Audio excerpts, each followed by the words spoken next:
we shall be discussing on the chapter of class 8 life science. The chapter is world of microbes. You all are very well acquainted with the word microbe. What is the meaning of this word microbe? Microbes or microorganisms are so small and so tiny that they cannot be seen in our naked eyes. They are only visible when we put them under the microscope.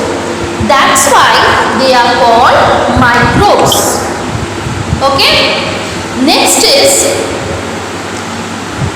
first, from day-to-day life, what type of microbe we see? One example I will give in our day-to-day life. In rainy season, have you ever seen in the rainy season some white patches appear on the bread if we keep it for long? What are these white patches that appear on the bread? These are one type of microbe. The name of this microbe is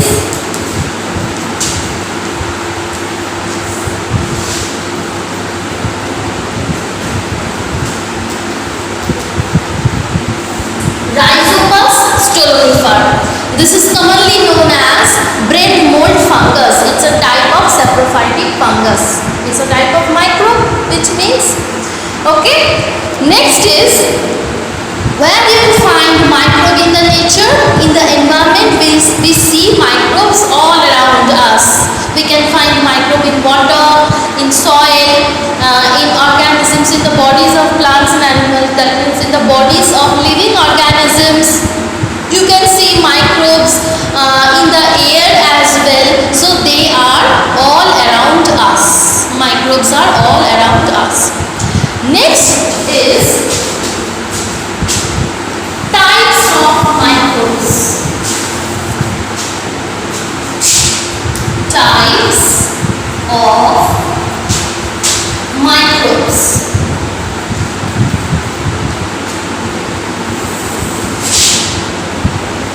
What are the different types of microbes?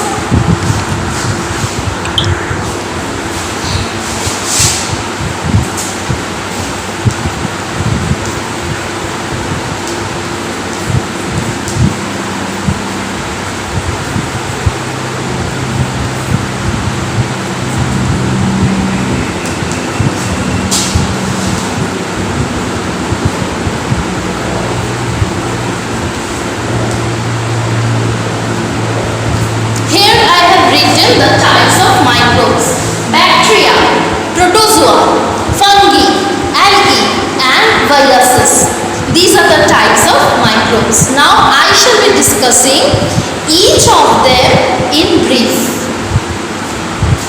The characteristics of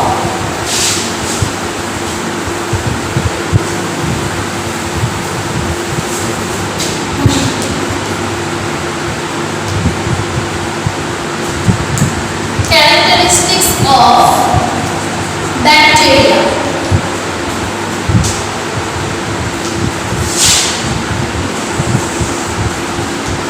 Point-wise we shall discuss characteristics of bacteria. First point, bacteria belong to the kingdom Monera. Why? They belong to the kingdom Monera. Monera is a kingdom which consists of all the prokaryotic cells. Bacterial cell is a prokaryotic cell, so it belongs to the kingdom Monera. Okay. Second point is,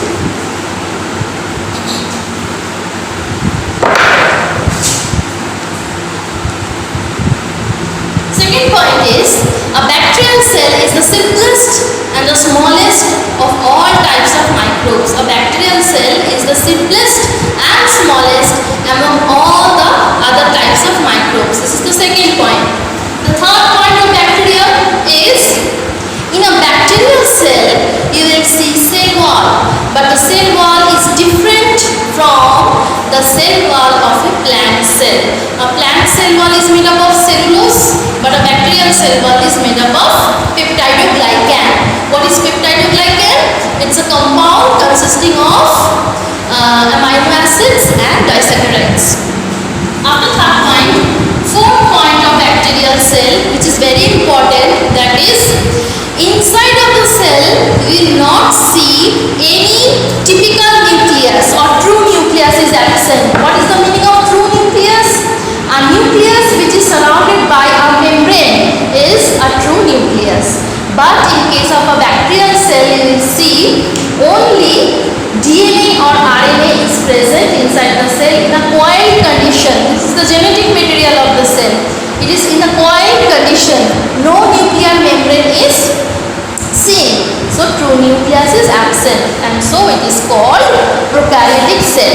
Along with the nucleus is absent in the bacterial cell. So what is the name of the genetic material which is present instead of nucleus without any surrounding membrane? That is called nucleoid. Moreover, in a bacterial cell, no membrane bound nucleus is found.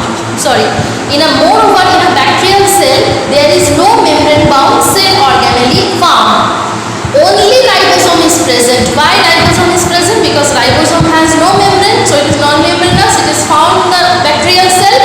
Apart from ribosome, if you say Golgi bodies, if you say endoplasmic reticulum, if you say plastids, or if you say mitochondria, you will not find any of them inside of a bacterial cell. Why? Because they are membrane bound. So all the 4 points we have finished. Some examples of bacteria. Some examples of bacteria are, suppose, Streptococcus pneumoniae, then Corynebacterium diphtheria. These are some examples of bacteria. Our next topic is characteristics of protozoa.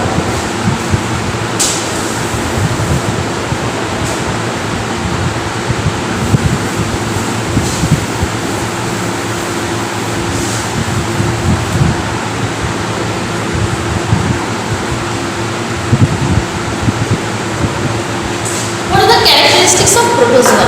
First, protozoa belongs to which kingdom? Protozoa belongs to kingdom Protista. Protista. What is this kingdom? Protista is a kingdom which is consisting of all types of unicellular organisms. Remember, this Protista means the organism must be unicellular. So all protozoans are unicellular. That's why all protozoans belong to the kingdom Protista. Second point. Inside of a protozoal cell, you can see one nucleus, or you may see more than one nuclei.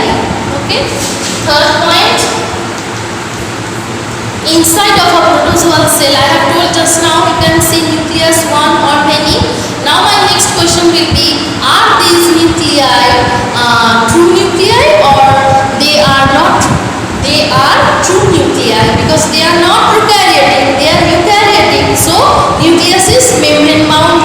All the membrane bound cell organelles can be seen inside of a protozoal cell. Third point. Point 4. Next is point 4.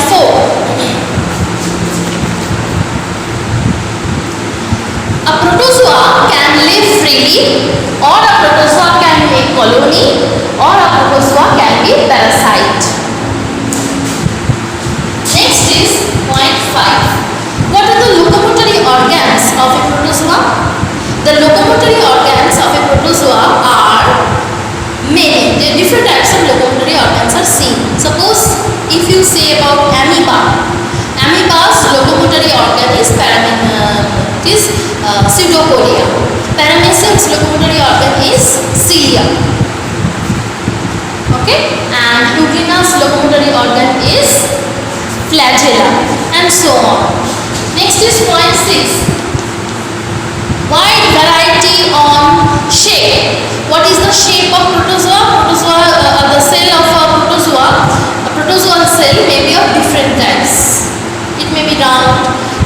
be rod shape, it may be irregular, it may be flat or oval, and so on. One example of protozoa is Plasmodium vivax, another example Amoeba proteus. Okay. Now before I go to the next type, that is characteristics of fungi, now I will discuss about the characteristics of fungi. Before that, one point I want to tell which I have missed in the characteristics of bacteria, which is very important to tell. The shape of a bacterial cell can be different types, then you can say rod shaped, you can say round shaped. A bacterial cell may be spiral as well. So there are different types of shapes seen in a bacterial cell. If a bacterial cell is rod shaped, it is called bacillus or bacilli in plural form. If the bacterial cell is comma shaped, it will be called vibrio. If the bacterial cell is round shaped, it will be called cocci. And if the shape of the cell is spiral, it will be called spirilla. Okay. Now come back to the characteristics of fungi. Point 1. This one fungi, and the next one that will be algae. Fungi and algae, they belong to the kingdom Plantae, both of them. Kingdom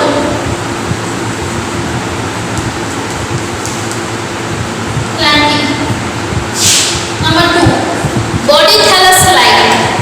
Body is thallus-like. What is the meaning of thallus-like? The plant body cannot be differentiated into root, stem and leaf. No true root, no true stem or no true leaf is found. It is called a thallus-like body. Next is number 3. In a fungi, you cannot see chlorophyll. All of you know that a fungal cell is devoid of chlorophyll. Okay. Next is point 4. The cell wall of a fungal cell is made up of chitin. Chitinous cell wall is seen. Next is point 5. In the body of a fungus, a lot of numerous thread-like structures are found. These are called hyphae in plural form and hypha in singular form. So, a number of hyphae together form mycelium. This is the speciality of fungi. In a fungi, you will see mycelium. Mycelium is that which helps the fungal body to attach with the substratum, and it also helps, mycelium also helps the fungus to take the nutrition from the substratum. Okay. Next is the last point. The last point will be point 6. A fungus can grow in presence or in absence of sunlight because they do not require photosynthesis. They may live on land or they may live in water. Next is characteristics of algae.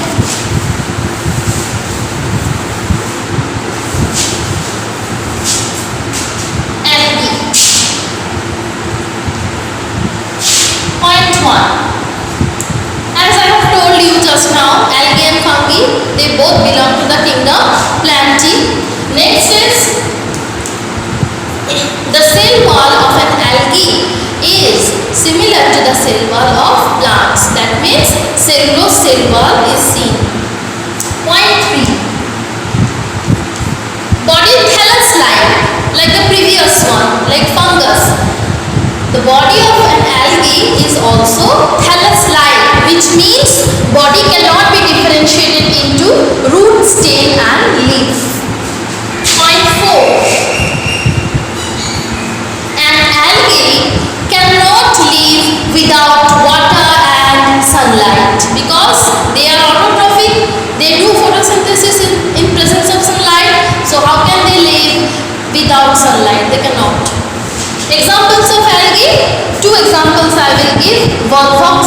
can say it is an algae, and apart from volvox you can say nostoc, etc. There are lots of examples. Okay, next is the most important one, characteristics of viruses. What are the characteristics of virus? Virus. Point 1. They are acellular. What is the meaning of acellular? A stands for absence. A is used when we mean absence of something. So a virus is acellular. Point 2. Why a virus is called acellular? Because a virus has no boundary wall. What are the boundary walls of a cell? In case of plant, the boundary wall is cell wall and cell membrane, and in case of animal, the boundary wall is only cell membrane. In case of virus, neither cell wall nor cell membrane is present. So no boundary wall, no cytoplasm, no cell organelle, and no nucleus. Then what do they have? They have only DNA or RNA as the genetic material surrounded by a protein coat.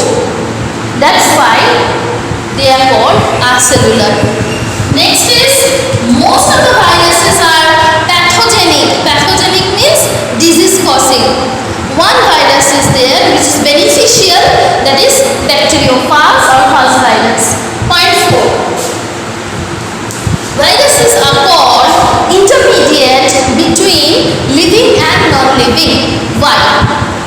Viruses are called intermediate between living and non-living because when they are present inside the living host cell, they act as living organism. That means they can reproduce. They grow very fast inside of a living cell. But when they are in the atmosphere, they are not present in any living cell. Then they act as inanimate objects or non-living objects. They do not show reproduction or any other symptoms of life. So then they are non-living. Inside the host cell, they are living. So between, intermediate means between living and non-living. They are. Next, many microbes. So here with the characteristics of virus, this topic finishes here. Our next topic is some diseases. You have to memorize the names of these diseases. Many microbes are there who are pathogenic. Pathogenic means who can cause diseases. So what are the 4 types of diseases? Diseases are classified into 4 types. Diseases caused by microbes are classified into 4 types. Bacterial disease, protozoal disease, fungal disease, and viral disease. Bacterial disease caused by bacteria. Examples of bacterial disease: pneumonia, then you can say cholera, you can say diphtheria, etc. Fungal disease example: dermatomycosis and ringworm. Viral disease example: polio. Then today nowadays the most important problem, that is corona and influenza, mumps. These are all examples of viral diseases. And the 4th point, that was protozoal diseases. That is 2 examples I'll give: malaria and Kala-Azar, and encephalitis, and then lot of not encephalitis, amoebiasis, giardiasis. These are some examples of protozoal diseases. After that, now one question: how these microbes enter into our body?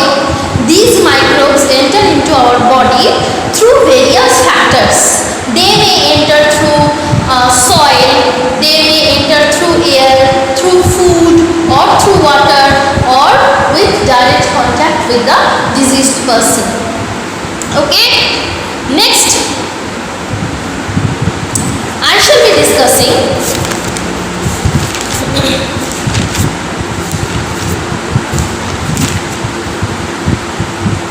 what are the modes of nutrition seen in microbes.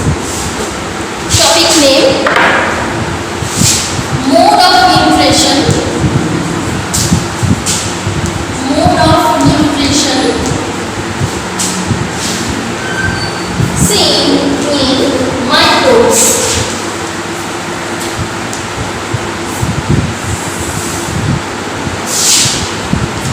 One, symbiotism. Two, parasitism. And three,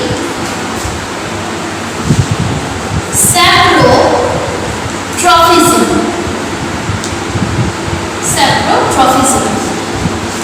These are the three modes of nutrition seen in microbes. First one, symbiotism. The mode of nutrition in which two different biological organisms are mutually benefited by each other is called symbiotism or symbiosis. Okay? Example of symbiotism. You know that there is a bacterium called Rhizobium. Okay? They live in the root nodules of the leguminous plants. What is the meaning of leguminous plants?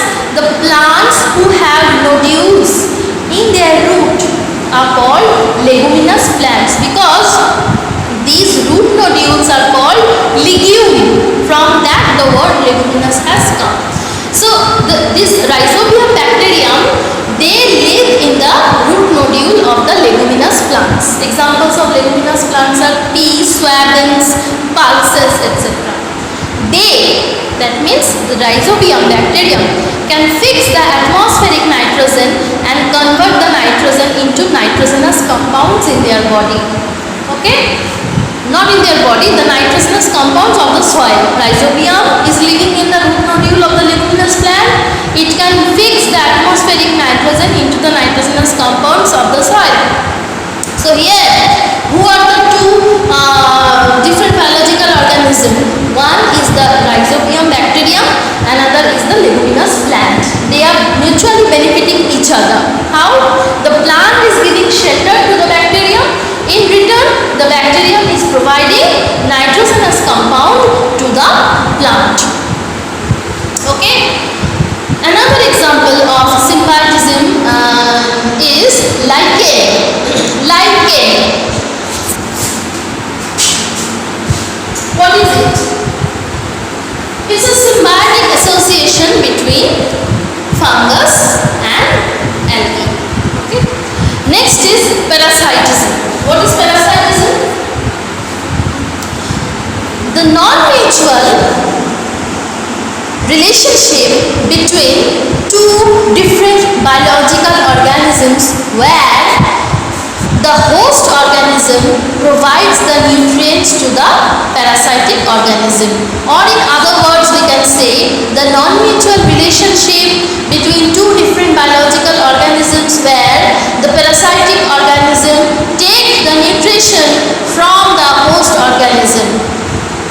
Okay, this is the definition of parasitism. Example of parasitism: Plasmodium vivax. Plasmodium vivax. I am writing the name over here. Plasmodium vivax. It is a parasitic protozoa that live on vertebrate RBC. RBC means red blood corpuscle. It's a formed element in blood. Formed element of blood, RBC. Plasmodium vivax live on vertebrate RBC. This is one example. The next topic is saprotrophism. What is saprotrophism? Sapro means dead. Dead eaters. Saprotrophs are dead eaters. Saprotrophism means the type of nutrition where microbes live on dead and decomposed organic matters. They take their nutrition from the organic matter in dissolved condition. How do they do it? The microbe, the saprotrophic microbe who is living on a dead and decomposed organic matter, they will break the sugar into simpler form by the help of the enzymes secreted by them, and thus they can take the nutrients in dissolved condition from the organic debris. Okay, so this is saprotrophism. Example, the first one which I have given in the beginning of this class, that is Rhizopus stolonifera or bread mold fungus, is an example of saprotrophic fungus.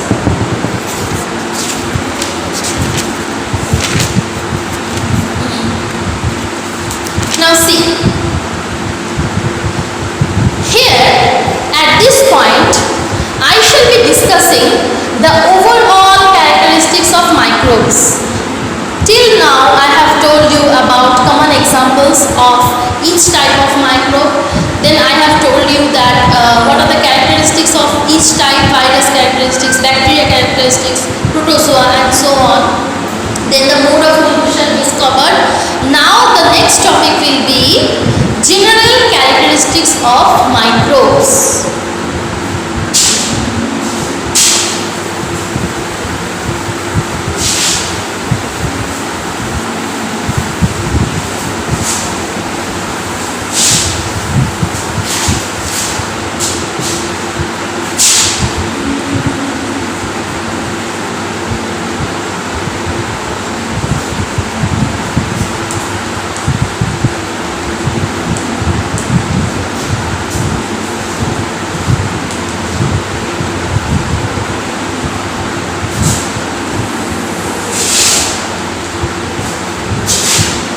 Point 1. General characteristics of microbes. Point 1. Point 1 will be mode of respiration.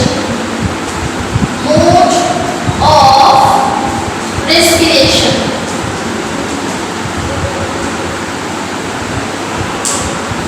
Most of the microbes are aerobic. Some of them are anaerobic. What is the meaning of aerobic microbes? The microbes who require oxygen for cellular respiration to produce energy are called aerobic microbes. And on the other hand, the microbes who do not require oxygen for cellular respiration, or you can say the microbes who can do the cellular respiration in very low concentration of oxygen, are called anaerobic microbes. Most of the microbes are aerobic, some of them are anaerobic. Two examples of anaerobic microbes I will give. One is yeast. It's a type of fungus. Another anaerobic microbe is Clostridium tetani.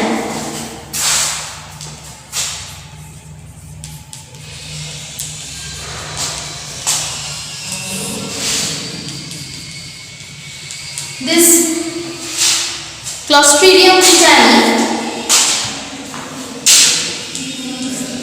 it's a bacterium which causes tetanus disease.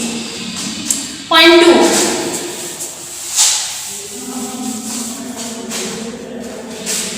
Mode of nutrition. This one I will brief very shortly because just now I have discussed it. Mode of nutrition can be of 3 types. A. Symbiotism. B. Parasitism. C. Saprotrophism. Okay. Another is there. Symbiotism, parasitism or saprotrophism. Apart from them, autotrophism is also seen. If you say what type of nutrition is seen in algae. Algae are the producers. They can produce glucose by the help of photosynthesis process. So this type of mode of nutrition is called autotrophism. Okay. Next is point 3. Point 3 can be written like this. Tolerance. Not that. Instead of writing tolerance, I will discuss it briefly, very briefly. See, microbes can tolerate wide range of heat. Some microbes are there who can survive below 10 degrees Celsius temperature, that means in extremely cold condition. Some microbes can survive in extreme hot condition. Extreme hot means 100 degrees Celsius or more than 100 degrees Celsius temperature. Okay, and most of the microbes can survive and grow very well in a range of 25 to 37 degree Celsius temperature. Okay, now the microbes, now I am coming to bacteria. Some bacteria are there who can live in extremely hot condition, extreme hot environment. Those bacteria are called heat loving bacteria or thermophilic bacteria.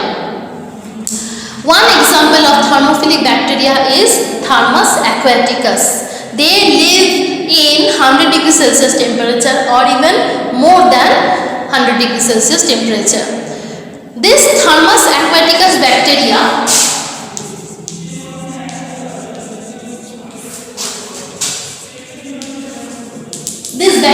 Thermus aquaticus, it's a thermophilic or heat loving bacteria. Where you can see this bacteria? You can see this bacteria in hot springs where the water is boiling. You can see this bacteria in hygrothermal vent. What is the meaning of hygrothermal vent? It's an opening on the seabed through which mineral rich water comes out or flows out. Okay, in these two places you can see this bacteria. Next is characteristic number 4. General characteristics of microbes. Point 4.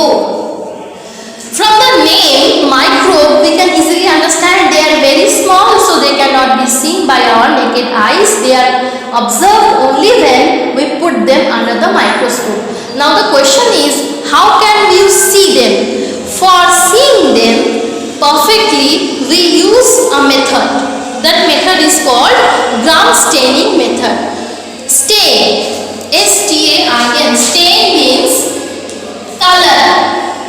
Some special types of colors like saffronin, and then there is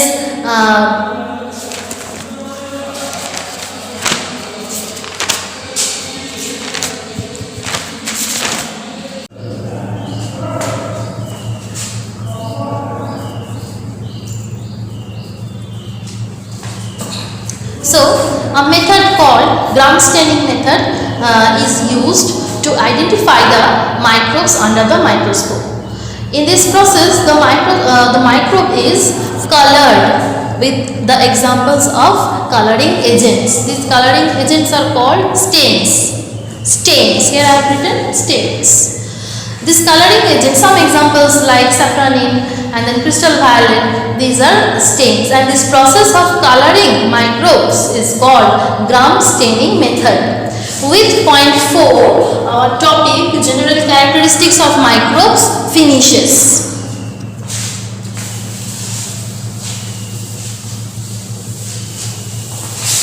Next and the last topic of this chapter, role of microbes in various fields.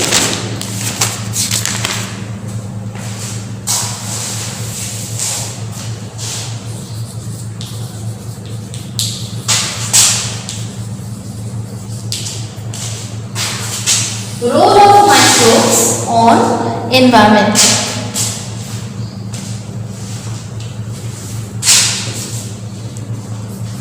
First point, role of microbes in the field of agriculture. Role of microbes, better I write it then I will discuss. In agriculture, in food processing,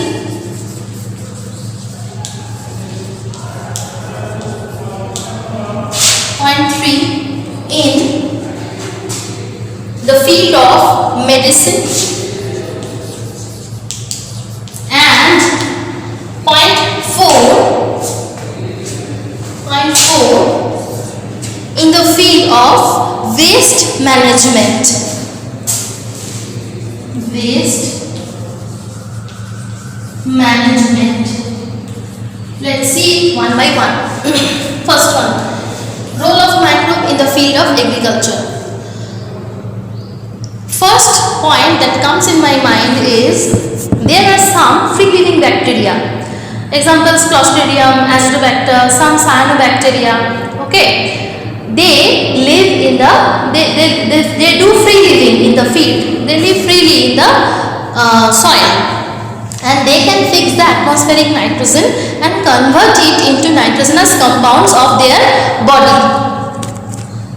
They can convert the atmospheric nitrogen into nitrogenous compounds of their body. After their death, the nitrogenous compounds get mixed with the soil, and the plants can take the nitrogenous compounds from the soil along with the water when the root absorbs soil and water. When the root absorbs water and minerals from the soil at that time. Next, what is the meaning of ammonification and nitrification? These two are new terms for you all. You have to remember this. In agriculture, this will come. What is the meaning of ammonification? After the death of the plants and animals, the nitrogenous compounds of their bodies are broken down into ammonia. This process is called ammonification. And the bacteria who help in this process of ammonification are called ammonifying bacteria. Example is Pseudomonas. Another case we can see, again, when the nitrogenous compounds of the soil, when this ammonia of the soil converts into nitrate and nitrite salts of the soil, this process is called nitrification. And the bacteria who help in nitrification process are called nitrifying bacteria. Examples of nitrifying bacteria: Nitrosomonas, Nitrobacter, etc. So here we have finished point 1. Next is point 2, role of microbes in food processing. First one, so if we take milk and we want to convert milk into curd, then what we will do? We have to bring Lactobacillus bacterium. This bacterium, Lactobacillus, it can grow vigorously in milk if the temperature of the milk is 37 degrees Celsius. If you mix Lactobacillus, it will vigorously reproduce in the milk, and the lactose of the milk will be converted into lactic acid. Lactose is a type of carbohydrate. It will convert into lactic acid. So what will be the result? The milk will convert into curd. First one. Second example I can give, the role of microbe in food processing. Production of alcohol. Production of alcohol, this process is called fermentation.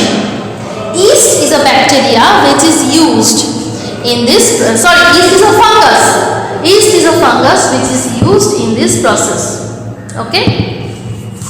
Here, this fungus is utilized to produce alcohol from sugar or starch. This process is called fermentation. What are the examples of food in which this process fermentation is required?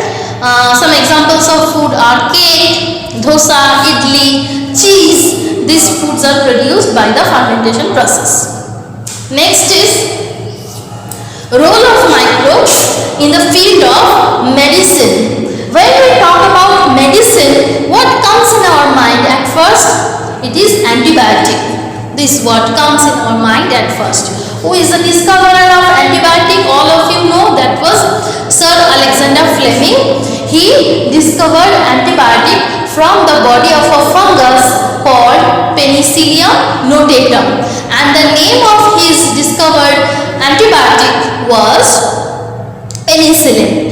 Later on, many antibiotics are discovered like ampicillin, streptomycin, chloromycetin, etc. Antibiotic can resist the growth of the bacteria. This is why it is used in the field of medicine in a wide range. Antibiotics are obtained from the organic compounds produced by fungi. Okay. Next is, now 3 new words I will tell: antigen, antibody and vaccination. Though vaccination is not new to you. What is the meaning of antigen? Antigen is the foreign protein that enters into our body from environment. This is antigen. Okay. So when any foreign protein, or you can say when any microbe enters into our body from environment, that microbe secretes some harmful poisonous substances, and these substances mix with our body fluid. This is called antigen. Now, to resist the activity of antigen, our body fluid produces some proteinaceous compound, means some protein compounds. What is their target? To destroy the function of antigen. Such protein compounds produced by our body fluid is known as antibody. Okay. Next is vaccination or immunization. What is the meaning of this? The process in which some weak or dead microbe or some compounds obtained from the bodies of those microbes are delivered to our body beforehand to produce the antibody in us, to increase the natural level of immunity among those against those particular antigens, is called immunization or vaccination. I am repeating it once again. What is the meaning of vaccination? There are lots of microbes in the environment.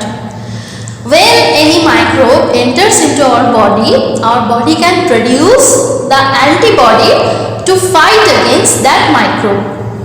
This is natural immunity, what all of us have.